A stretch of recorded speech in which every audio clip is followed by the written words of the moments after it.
Podcast with your host, Jake Weaver. Engineered by Cedric Swan.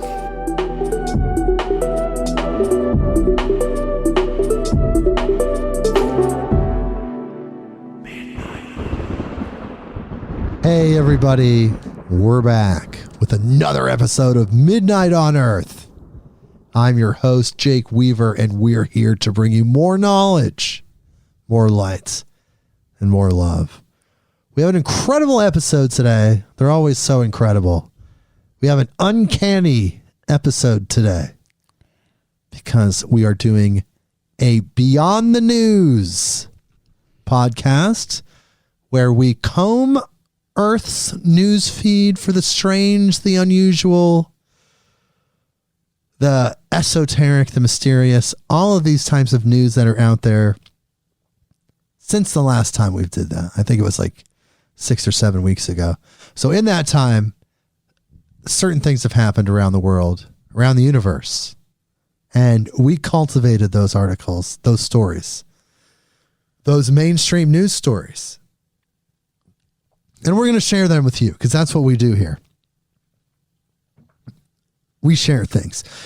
And I'm here with the one and only Brynn Anderson of Vital Force Herbs. Hello, Brynn Anderson. Hey, how's it going? We're doing another Beyond the News segment. I'm really excited. I enjoy these. I got a good response. People like them. They enjoy looking at what's going on Earth from a spiritual, metaphysical, psychedelic, funny, intellectual, intelligent perspective. Not that I'm tooting my own horn. Definitely. I'm curious to see what you dug up this time. You always find some pretty interesting articles. Well, it doesn't take much these days. There's high strangeness. To find them or just for interesting things to happen? I think both, because high strangeness is going on around the world. It's true. It doesn't take just but a little bit of research there with my Irish accent. Just take nothing but a little bit of research to find just this human anomalies, these mysterious situations. Before we get into that, though, I need you to do me a favor. If you have not done this already, maybe you have, follow me on Instagram at midnight_on_earth. That is the address. You can follow us there. Spotify, Apple Podcasts, Google Podcasts, Stitcher, wherever you go to get your podcasts, please click the button that connects us. Therefore, you will get those notifications. You'll know when the episode drops, the newest episode, or anything really that we're doing. Maybe we'll do bonus episodes. You'll get notifications about that too. Of course, most importantly, tell a friend. Word of mouth is so important. Please tell a friend. Tell someone you know that loves these type of podcasts. midnightonearth.com. All right. Social media shout out is done. And now on with the episode. So here we go. We're going to be looking at things that cropped up since the last Beyond the News episode, which I said was like 6 or 7 weeks ago. There's so much that's been going on. The Pentagon's UFO report has dropped. If you remember, last time we did Beyond the News, we had some clips from former President Obama and other figures talking about UFOs in a public setting, waiting for this report to come out. The report came out. We're going to get to it. We're going to talk about it. And we're even going to play some clips. So here we go. And is there structure to this? Is there a pattern? I don't know. Maybe there is in some chaotic, multidimensional, fractal form, but we're just embracing the flow of these articles as I present them. Here we go. The Guardian. Headline. Scientists identify 29 planets where aliens could observe Earth. Last time we talked about how Earth was in the visual range of 1,000 galaxies. Well, they're whittling it down. And now they're saying 29 planets, the 29 closest planets are there. There's about 29 of them that are the closest that can observe Earth. Astronomers estimate 29 habitable planets are positioned to see Earth transit and intercept human broadcasts. Oh, good God. Whoa, I know. What are they intercepting? I wonder. Isn't there like a 80s movie about that? I think it's called Explorers.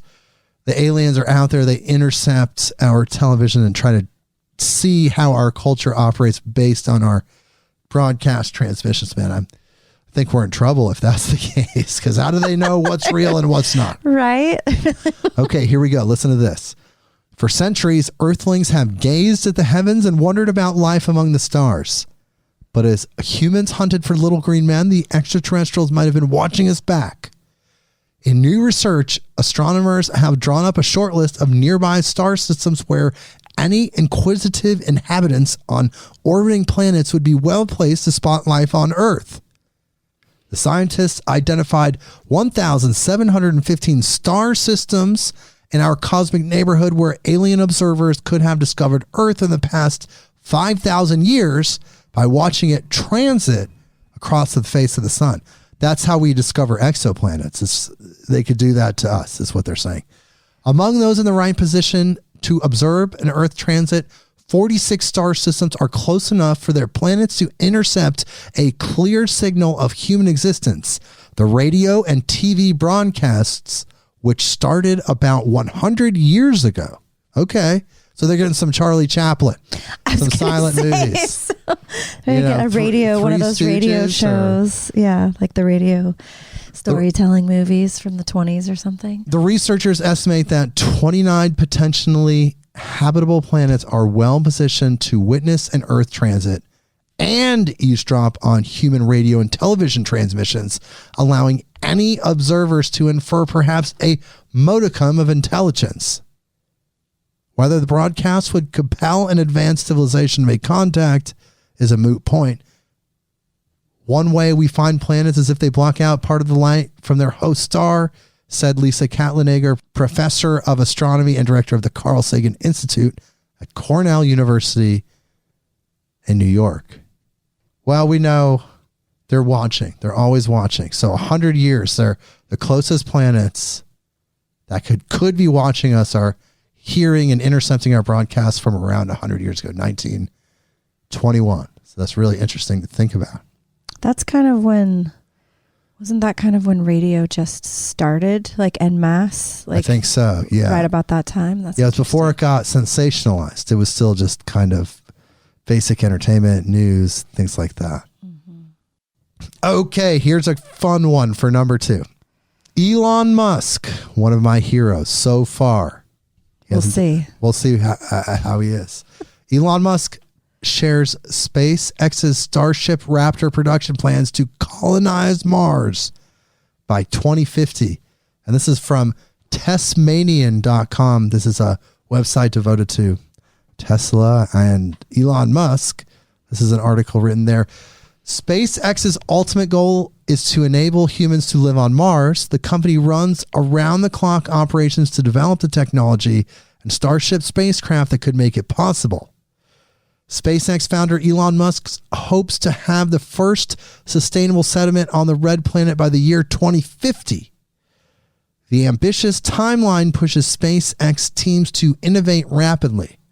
The company is preparing to perform its first orbital flight test with a prototype of the Starship launch system, which includes the spacecraft atop a gigantic, super heavy rocket that will propel it to orbit.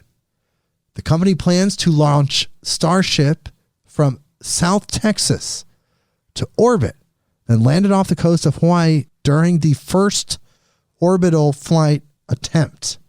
This past week, engineers initiated the boosters test campaign which involves ground testing the stainless steel vehicle. So this incredible vehicle Elon Musk has created has insane technology behind it. All of the technology. And he's going to Mars. We're going to have colonies of Mars by 2050. That's 30 years from now. So if you're listening to this and you're 70 years old, you'll be 100 30 years from now. If you're listening to this and you're 60 years old, you'll be 90. They say the average age of a human is somewhere in the 70s. So they say. Who knows? So if you're below 65, you're guaranteed to see colonies on Mars in your lifetime. Guaranteed your kid's lifetime. Grandkids, definitely.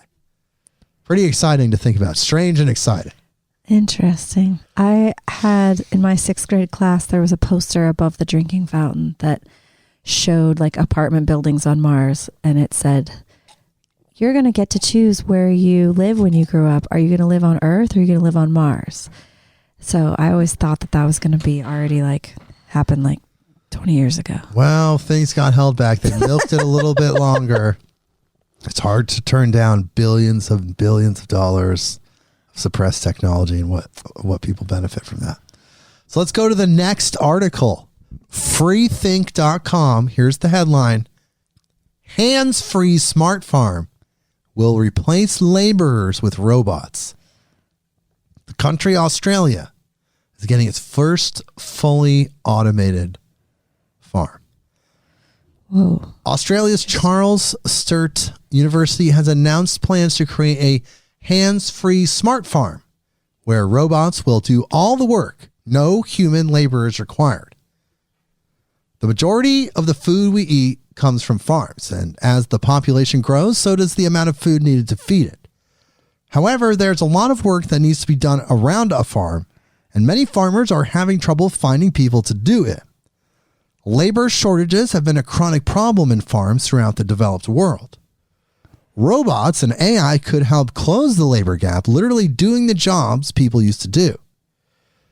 The tech could also help farmers optimize their operations, allowing them to produce as much food as possible on their land.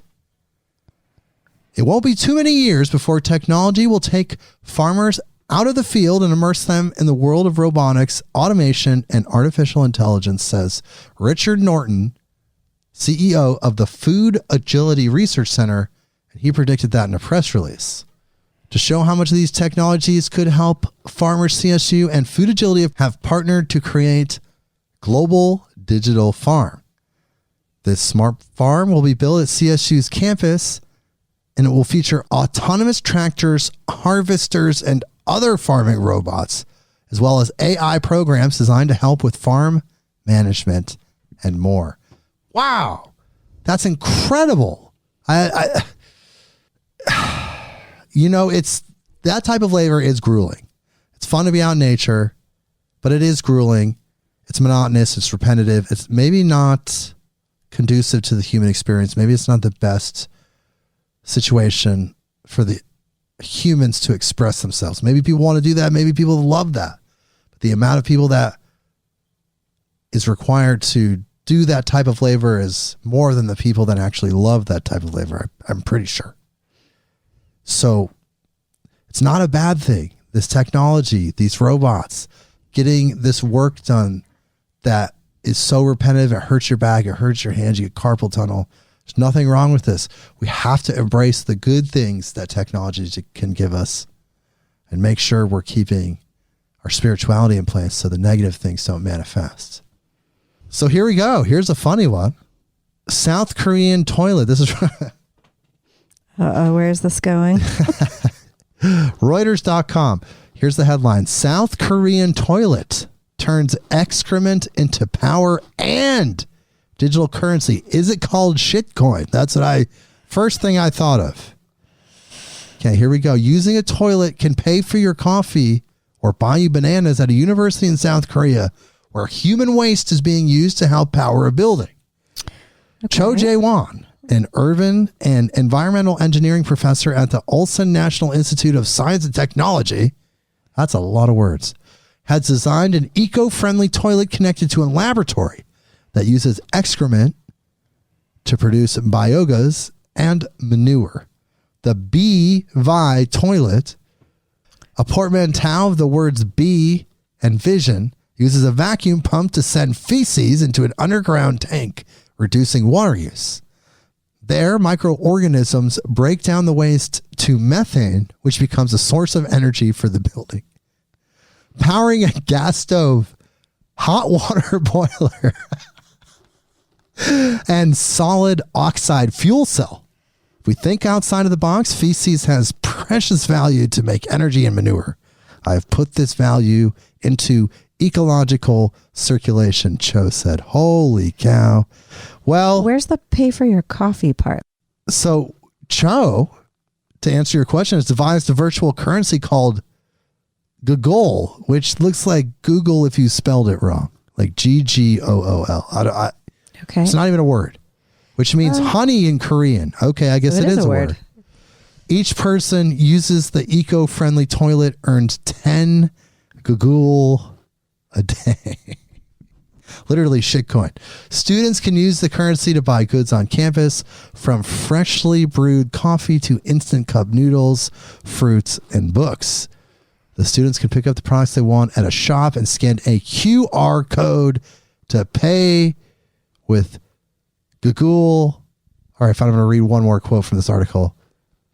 I had only ever thought that feces are dirty, but now it's a treasure of great value to me. Postgraduate student Ho Hoo Jin said at the Google Market.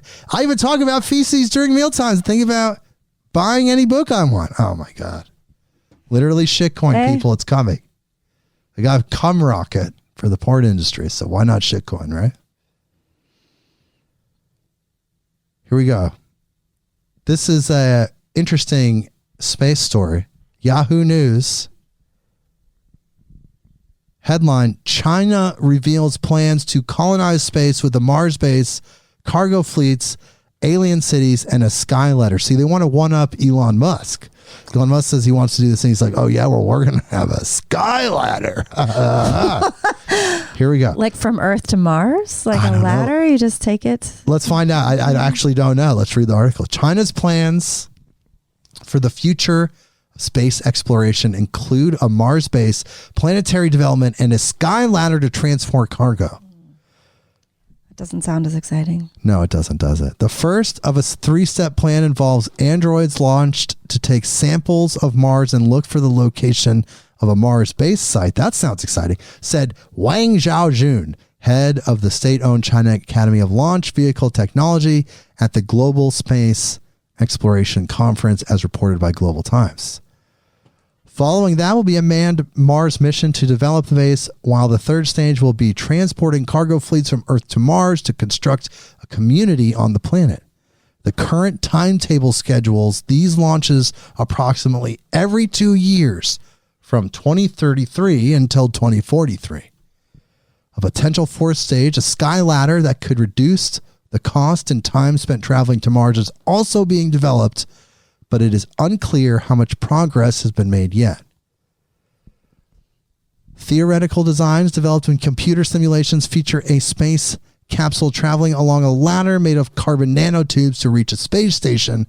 Following that, the capsule would be relaunched from the station to Mars. Wow. So, everybody's trying to get to Mars. Everybody's trying to get to Mars. Why? Why are we trying to get there so soon, so fast, when we haven't fully fixed everything that's going on here? I get that we're going to find out that our ancient history is there. That's why there's this race there. Who gets the ancient history first? Who unlocks the ancient technology that's buried under the surface of Mars, that's not being exposed to the cosmic rays, the lack of electromagnetic field? None of those things are happening underground in Mars. That's where all the stuff is. That's why there's a race there, I think. But who knows? Interestingengineering.com. Headline, China claims to have the world's most powerful quantum computer. Tops Google even. So you have to listen to this article. This is absolutely incredible. A group of researchers in China has developed what they believe to be the world's most powerful quantum computer, marking the latest milestone in a series of fascinating quantum computing advancements, New Scientist reports. According to a preprint uploaded to RZIV, the quantum computer was able to solve a problem with 56 of its 66 qubits, the quantum equivalent of bits in a conventional computer, breaking the previous record by Google. Back in 2019, Google announced that its 54 qubit Sycamore processor was the first to achieve quantum supremacy. Quantum supremacy. Oh, Christ. Which is the point at which quantum computers can solve problems that conventional computers can't. Sycamore completed a calculation in 200 seconds that would have taken 10,000 years on the world's most powerful supercomputer. How do they even know that? That's because of the amount of information that's processed. It's insane. This is literally quantum computing. They're literally storing information in a potential dimension. right. It's not in the third dimension. It's in its potential. It's so mind-boggling. Okay, here, let's just cap this article off. Outperforming Google, the Chinese team led by Wanwei Pan from the University of Science and Technology of China demonstrated the capabilities of their quantum processor called Zukanzi. Zukanzi.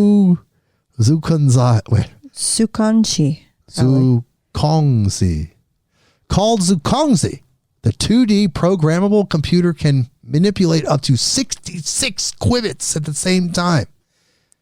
This means it can encode quantum information, the quantum state of a single electron, across 66 quantum bits. I wish I kind of knew what that meant. I was going to say what? It sounds intense. I've done some research that's still wrapping my brain around it. Yeah. The researchers report Zukanzi has solved a problem in just over an hour that would have taken the world's most powerful classic supercomputer 8 years to solve. And in the future, it may be capable of even higher performance. This stuff's getting out of control. This stuff's getting out of control with the quantum computing. I mean, computers we have now are incredibly powerful. I remember when it was a huge leap to have 1 gig of memory. Now you can get 1 terabyte of memory, of RAM, not storage. So as you know, we did talk about the UFO Pentagon report. They did release the reports. And at thesun.com, we have the headline, Black Project, Pentagon's classified UFO report may have details of alien tech being probed by Area 51, claims investigator. So let's watch this video. Let's listen to what he says here. So this is Democratic Representative Andre Carson. He's one of the representatives of Indiana. He came on Face the Nation. This is what he said. What we do know is that there are nearly 100, and there have been nearly 150 sightings. 80 of those sightings have been detected with some of the best technology the world has ever seen. And we can't rule out something that's otherworldly, but that's a very small percentage. People want members of the government to say it's extraterrestrial. We won't stop there, but certainly it poses a technological concern for us, and it poses a national security concern for us, because we don't want our adversaries to have, one, a technological advance over us. That's all he had to say. Strange planet we live on. We don't want our adversaries to have a technological advance and more information. Instead of like, wow, I wonder what we could learn from somebody who's more advanced than us. The other humans in that region of the world might have more resources than us and therefore have more power. I don't understand. Here, let's listen to this article from The Sun. Classified sections of the Pentagon's landmark report on UFOs may contain details of alien propulsion to tech being probed at Area 51, an investigator has claimed. U.S. officials released the highly anticipated public document after giving a secret briefing to Congress 2 weeks ago But now everyone is asking what is in the full version of the dossier. It was 70 pages long. I think they redacted it down to 9 pages, and that's what they released to the public. Speculation amongst UFO fans has been running rife as lawmakers and officials have all hinted at potentially significant information compiled in the classified section. Yeah, I think we're aware of that. There's a U.S. Navy officer who saw that Tic Tac UFO, and he went on 60 Minutes, and he wanted to talk about it. He went and talked about his experience, and we're going to listen to it. Are you ready? Who is this guy? John Bauman, a former U.S. Navy officer. Here's his story. Here we go. And we saw this little white tic-tac looking object, and it's just kind of moving above the whitewater area. Do you ever drop your phone and it sort of bounces off the countertop and then bounces off something else, and it's sort of no predictable movement, no predictable trajectory? Yeah, you're projecting right now. It was just like a ping pong ball. No acceleration. I don't play ping pong either. Very random. Acceleration. Yeah, it was aware we were there. You want to see how close I can get? Really? So I go like this, and it's climbing still. And when it gets right in front of me, it just disappears. Disappears. Like gone. And you saw no visible propulsion, Right. no No. wings or anything to make it fly in our atmosphere? No, actually, when it turned and started coming up, it was kind of like, okay. Because we have nothing that goes that fast and just starts climbing at will. Well, there you go. That's his testimony. There you go. It's going more and more mainstream. These are just more and more stories that are coming More stories out. are going to come out. People are going to feel like, they can put themselves on the line to tell a story now, because it's not like they're the only person anymore. Well, Yeah. let's jet on over to the New York Post, where they have a story headline: Most Americans believe in aliens. New study reveals.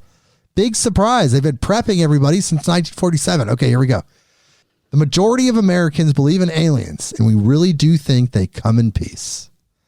According to a Pew Research study, about 65% of people said they think there is intelligent alien life on other planets. An even stronger majority of about 87% said they don't believe UFOs are a security threat at all, or only represent a minor security threat. Americans under 30 years old and men are the two groups most inclined to believe in extraterrestrial life.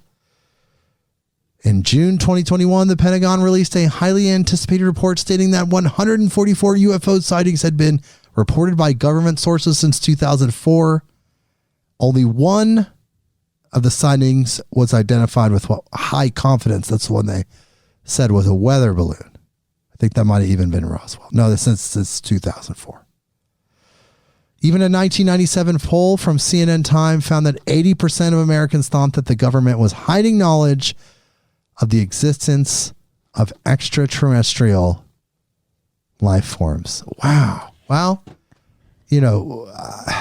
like I said, they've been pumping people, they've been priming people, getting them ready for this disclosure. So yeah, of course, people are believing, and that poll is also another way to get people to believe. Exactly. They're like, 80%. Well, wow. Well, let's get back to the land of psychedelics. Okay.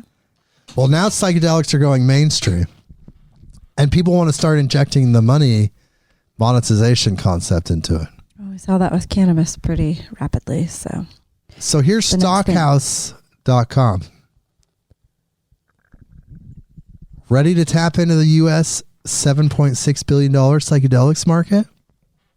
That's the headline. wow.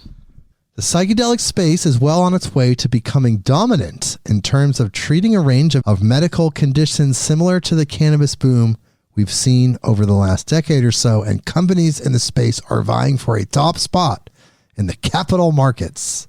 There's psychedelic capital markets. Right? The stock. Like, get your stock in psychedelics. It's such an interesting...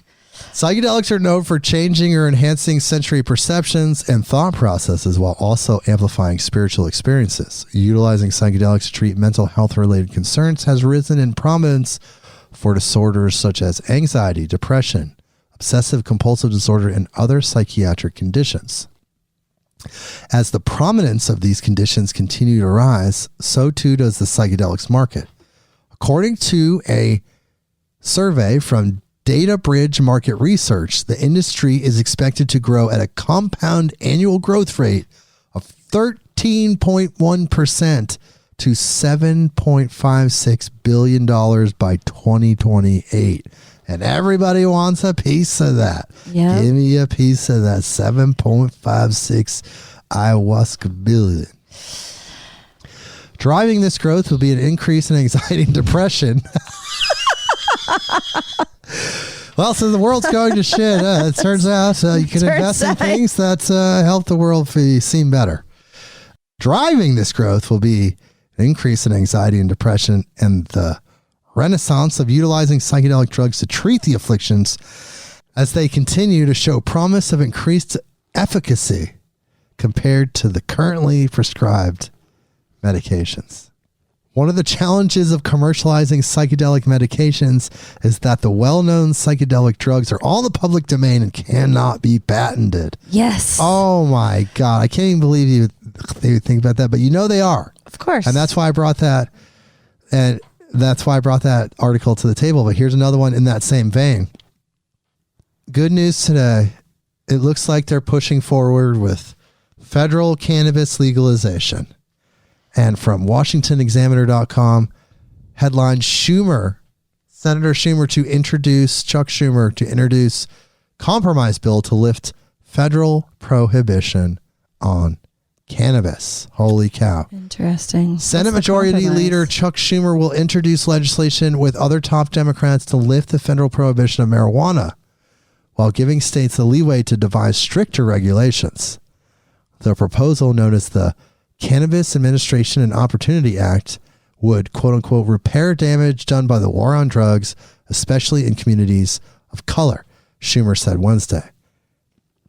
To date, 37 states and the District of Columbia have legalized marijuana for medical use, while 18 states and Washington, D.C. have legalized it for recreational use as well. However, marijuana is a Schedule I drug at the federal level, the same categorization as LSD, heroin, and other narcotics. The New York Democrat composed the legislation with New Jersey Senator Cory Booker and Senate Finance Committee Chairman Ron Wyden of Oregon. Yeah, Ron, that's our guy.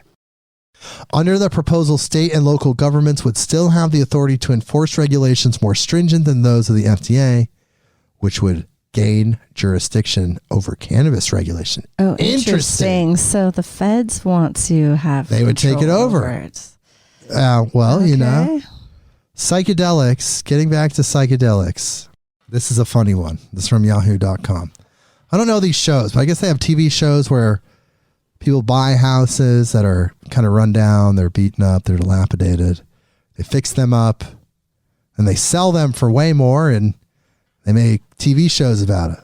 And one of those shows is called Flip or Flop. They're flipping the house. Like, can you flip the house, or does the house suck? Does it turn out to be a flop is what I'm getting out of this. So she had a psychedelic experience, the star of the show. Her name's Christina Hack. Turns out she's not a hack. She had a psychedelic experience, and she shared it with the world. Here's the headline. Flip or Flop star Christina Hack said smoking toad venom made her less egotistical and prepared her for a relationship.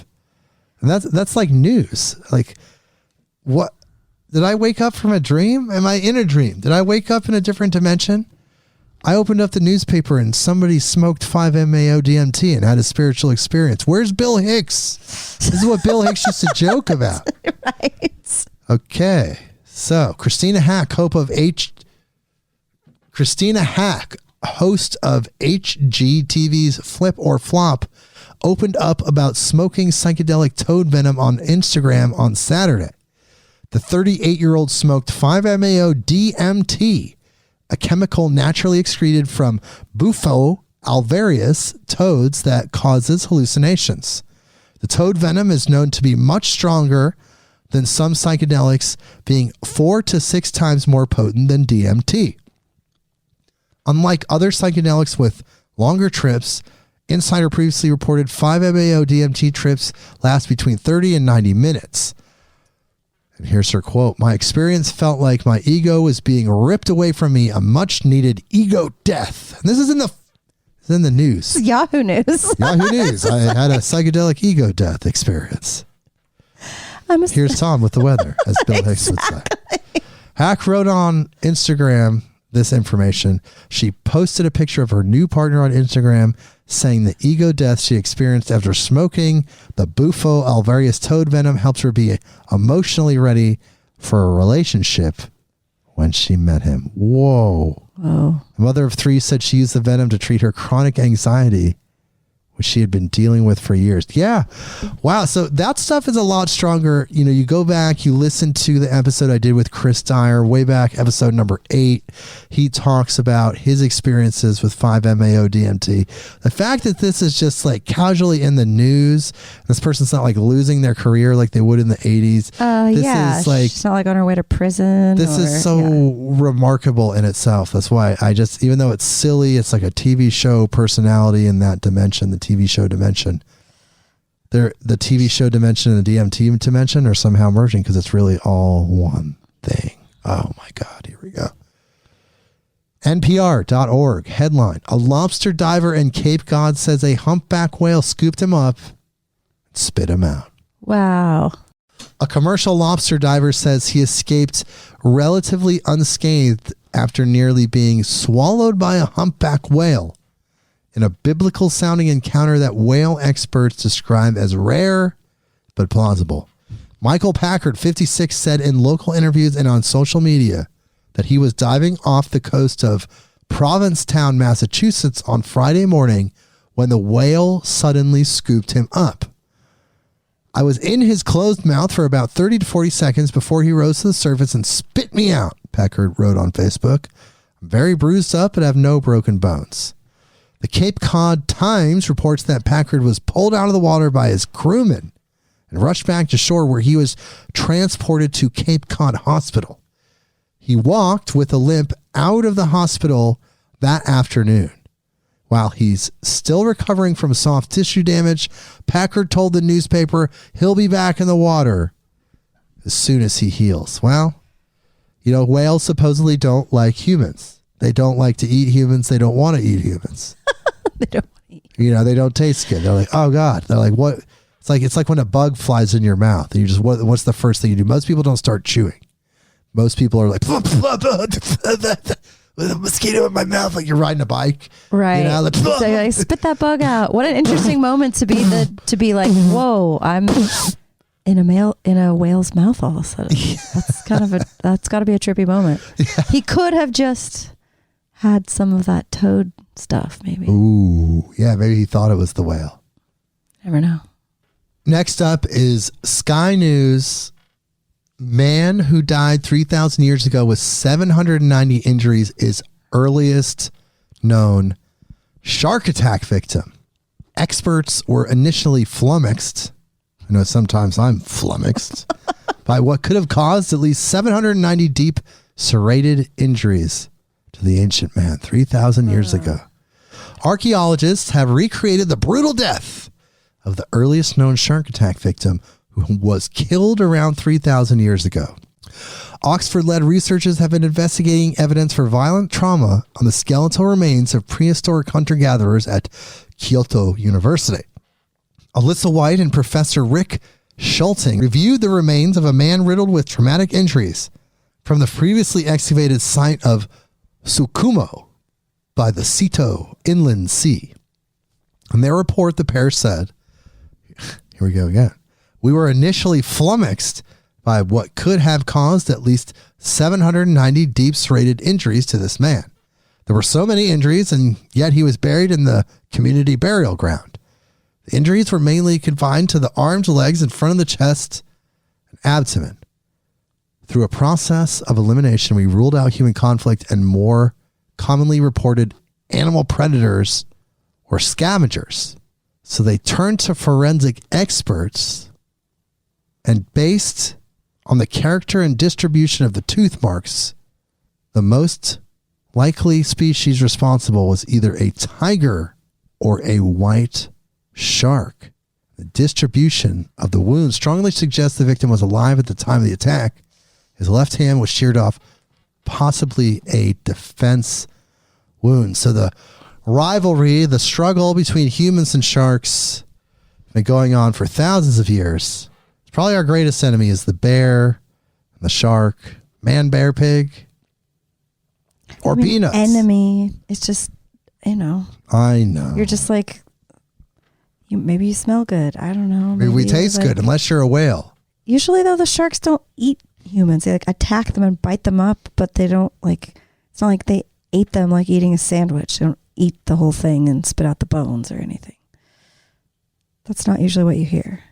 Well, I mean, I'm sure humans taste great to sharks. I mean, we're salty, we're warm. It's like eating like a warm piece of pizza or something.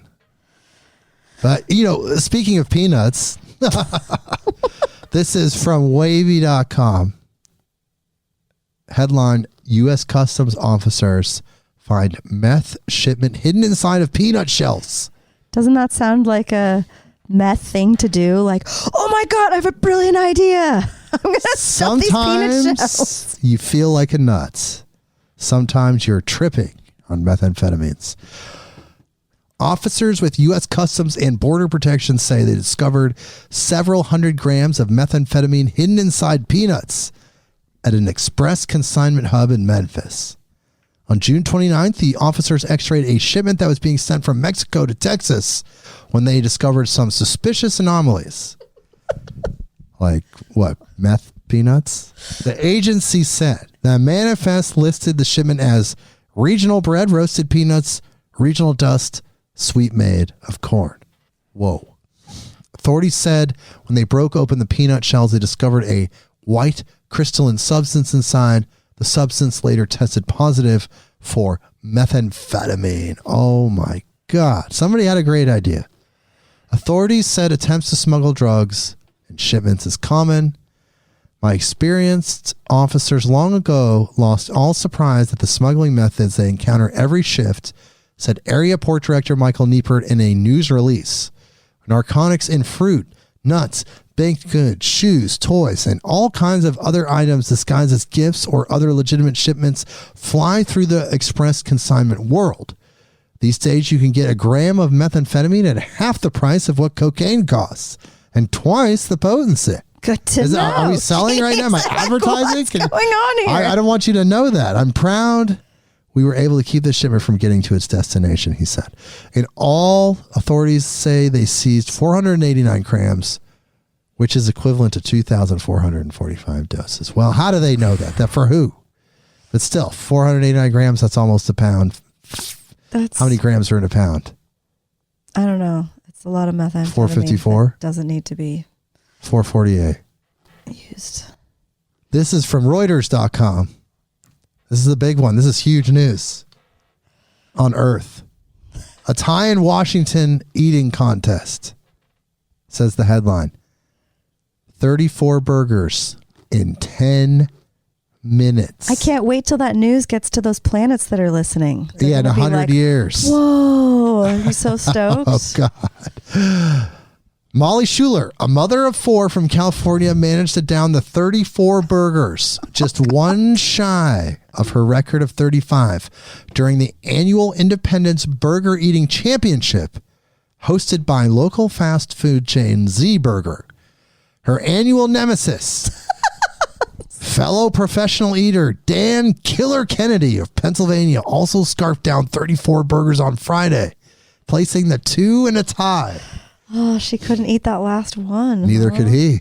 In total, 14 of the top independent U.S. professional eaters and local area... Professional eaters? That's right. Contestants squared off to see who could stomach the most burgers in the allotted 10-minute time frame as they competed for $4,350 in prize money, including the grand prize of $750 in cash.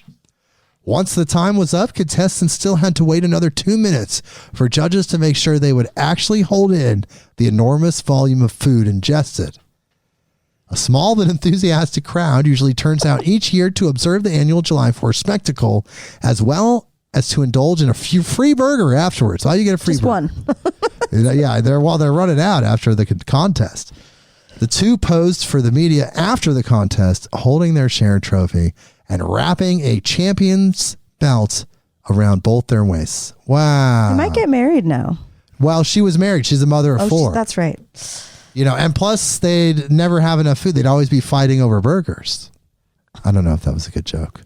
But you know what we're going to do? We're going to go to NBCnews.com. We're going to talk about shamanism. This is going to be interesting. 4,400-year-old shaman snake staff discovered in Finland, the headline says. Researchers said the carved wooden lifelike snake matches magical staffs portrayed in ancient rock art from the region.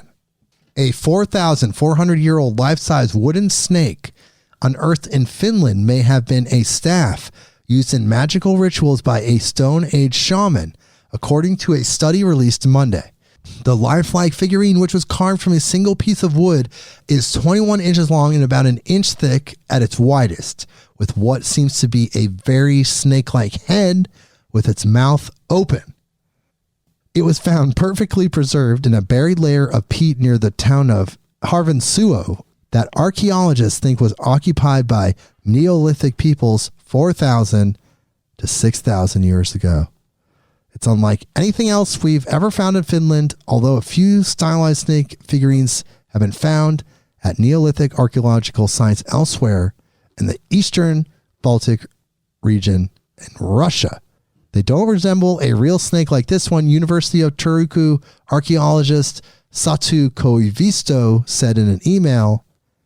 My colleague found it in one of our trenches last summer. I thought she was joking, but when I saw the snake's head, it gave me the shivers. Interesting. It could have been just like a kid's toy. It could have been some sort of science replica as well. Yeah, like yeah, a model science snake. Class. Sure, that's school. Yeah. You're at school. Makes sense. Why not, right? Who knows? LiveScience.com, scientists convert plastic waste into vanilla flavoring. No thanks. That's the headline. Yum. In the future, your vanilla ice cream may be made from plastic bottles. I want to eat plastic bottles. We No, got to do thank something you. with these things.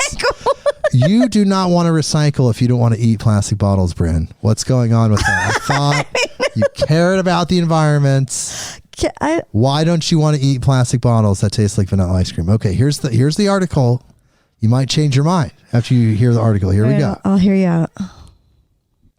In the future, your vanilla ice cream may be made from plastic bottles. Scientists have figured out a way to convert plastic waste into vanilla flavoring with genetically engineered bacteria, according to a new study. Vanillin, the compound that carries most of the smell and taste of vanilla, can be extracted naturally from vanilla beans or made synthetically. About 85% of vanillin is currently made from chemicals taken from fossil fuels. What? So 85% already is made out of oil? Yep. Sorry, go ahead. What you were going to say? I was just going to say that's why you're supposed to see on your label that it says real vanilla extract or natural vanilla extract, because the rest is just it's just artificial flavoring.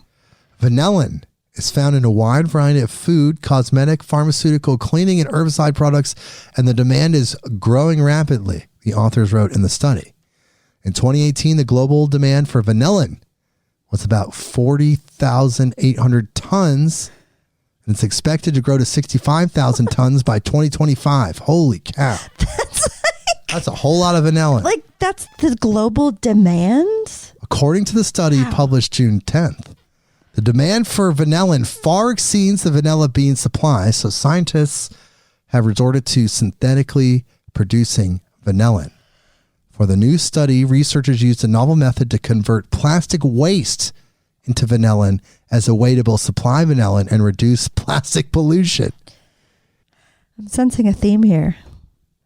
You had the earlier article about the shitcoin. There is kind of a theme going. The researchers mingled their genetic engineered bacteria with terephthalate acid and kept them at 98.6 degrees Fahrenheit for a day. About 79% of the terephthalic acid, subsequently converted into vanillin. Oh my God. We're going to be eating plastic bottles, people. We're going to be eating cricket burgers and genetically modified plastic bottles, mind you. My God. Sorry, that article didn't change my mind. I'm out. Yeah. Well, you don't like vanillin then. Fine. It's okay. China strawberry. I like strawberry. Popping up. I wonder why, but they keep popping up in the news.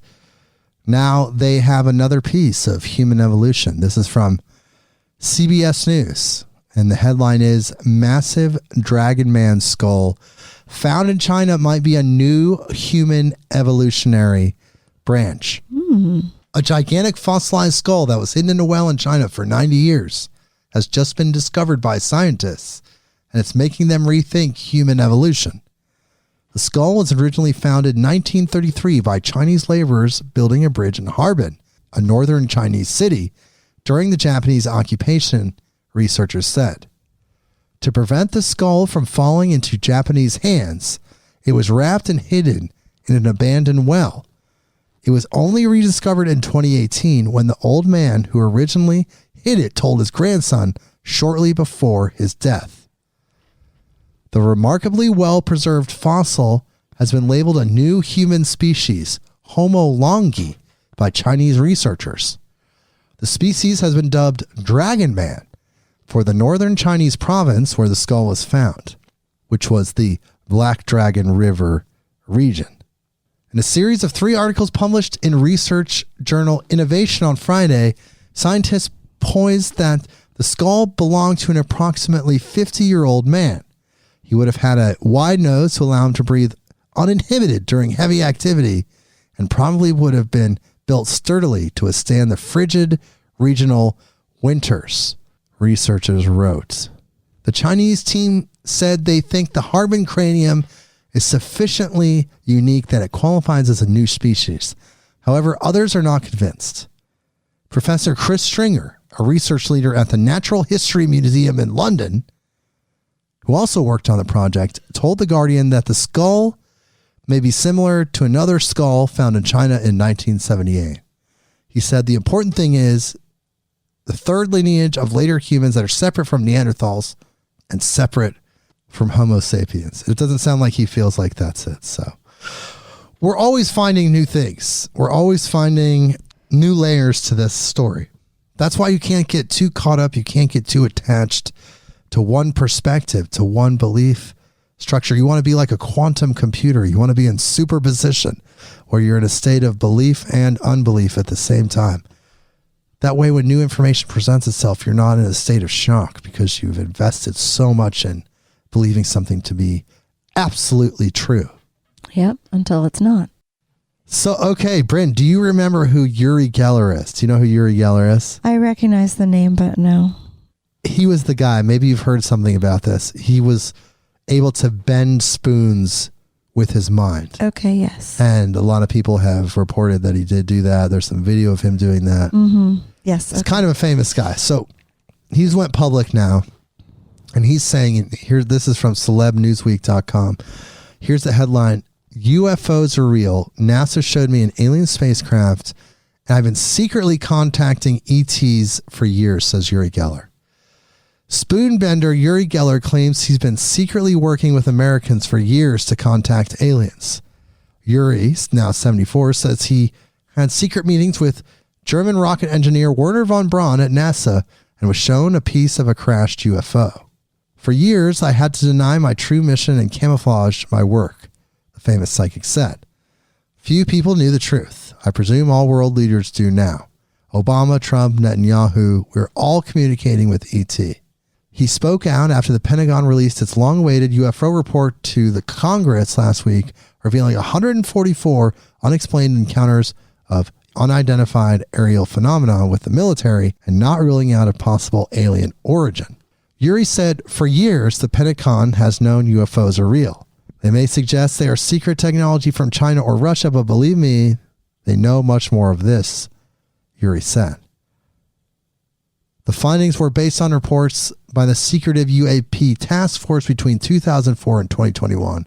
Only one was identified as a deflated balloon. That's what we keep talking about. This is the report that was released. or psychedelically tapping into it back and forth through these various articles. The report said some UFOs could be attributed to foreign technology developed by China or Russia or a non-government entity, but more analysis would be needed. Well, so Wernher von Braun, who was part of Project Paperclip, he was an actual Nazi. Think about this for a second. Think about how this would fly these days. A bunch of Nazis, a group of Nazis, were brought over after World War II to assist America in the different fields where their expertise was found: science, technology, industry. Even Joseph Mengele. Wernher von Braun was the rocket tech for Hitler.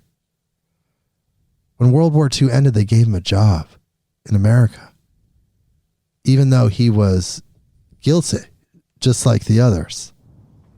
He started NASA. He had the rocket technology. We felt like it was more important to have the upper hand than deal with the fact that these people were previously Nazis. So this Nazi, true Nazi, Wernher von Braun, started NASA. He's considered an American hero, and told Uri Geller about the ETs he got to see at Kraft. I think that's pretty interesting. I don't think Uri Geller's lying. What do you think, Brynn? You know, he can bend spoons. So you think he's telling the truth? I think he could be, for sure. Who's to say that he isn't? That's a very firm and solid answer. I mean, I'd have to hear him say it to see how it looks. Like feel like the energy. Feel his energy. Like is he? Yeah. Mm-hmm. Hard to tell from an article. Okay, well, let's move on to the next article then. SciTech Daily headline: Scientists identify specific human brain circuit for spirituality. This is interesting. Using data sets from neurosurgical patients and those with brain lesions, investigators mapped lesion locations associated with spiritual and religious belief to a specific human brain circuit. More than 80% of people around the world consider themselves to be religious or spiritual. I'm included. I guess I'm in that 80%. But research on the neuroscience of spirituality and religiosity, did I say that right? Religiosity, there you go, has been sparse. Previous studies have used functional neuroimaging in which an individual undergoes a brain scan while performing a task to see what areas of the brain light up. But these correlative studies have given a spotty and often inconsistent picture of spirituality. Which makes sense. Right. They're like, it's not just the brain. It's not just like the red corner lights up. It's coming at it from a physical perspective. What radio signals? I mean, You're trying to read it in the radio, like read the radio waves. A new study led by investigators at Brigham and Women's Hospital takes a new approach to mapping spirituality and religiosity and finds that spiritual acceptance can be localized to a specific brain circuit. This brain circuit is centered in the perioqueductal gray, or PAG. You would probably know if you're a doctor, you know what that means.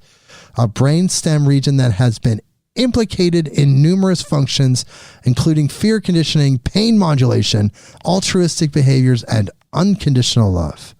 Fire up my PAG. The team's findings are published in Biological Psychiatry, and here's a quote. Our results suggest that spirituality and religiosity are rooted in fundamental neurobiological dynamics and deeply woven into our neurofabric. No kidding. Right? Shock. And the sky is blue. Said the corresponding author Michael Ferguson, PhD, a principal investigator in the Brigham Center for Brain Circuit Therapeutics.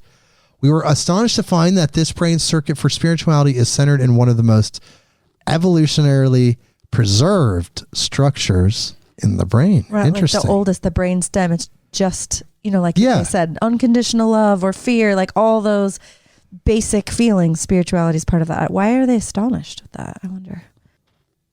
I think they're astonished because it proves that there's some sort of true functionality to the spiritual experience because they're able to see a physical reaction. So therefore they're like scientifically deciding that it has some validity. Perhaps, maybe, I don't know. So we got just a few more, people, just a few more. We've ripped through these stories, these beyond the news stories, these strange stories Brynn and I have been sharing with you. It's been interesting. This is from Popular Science. Here's the headline.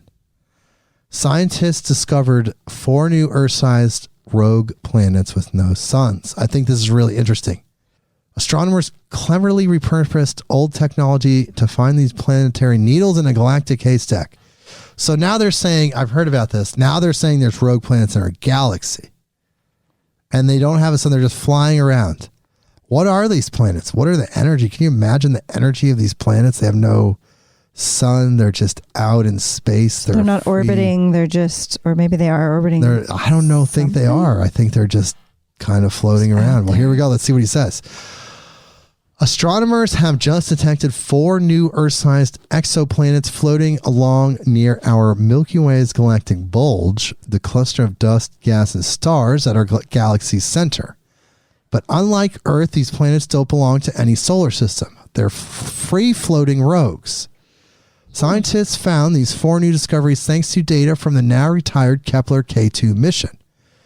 During its tenure, the Kepler Space Telescope scanned the galactic bulge and gathered microlensing signals, a phenomenon that can be used to detect objects, including planets, even when they emit very little light.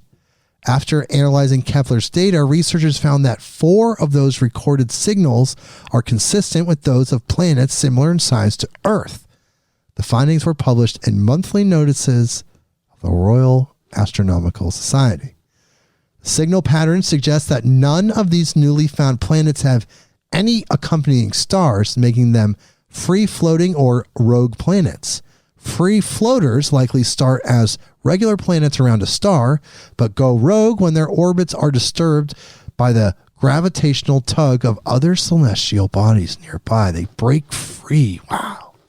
That's just weird, cosmic, universal paradigm shit that I'm just like way outside of. Wow, as a human. It's just like, whoa. So that would be like Saturn's cruising along and some other planet. Something comes along pulls and it. Pulls that it has out. The gravity, yeah. And then it's just then it's just out there. It's just gone.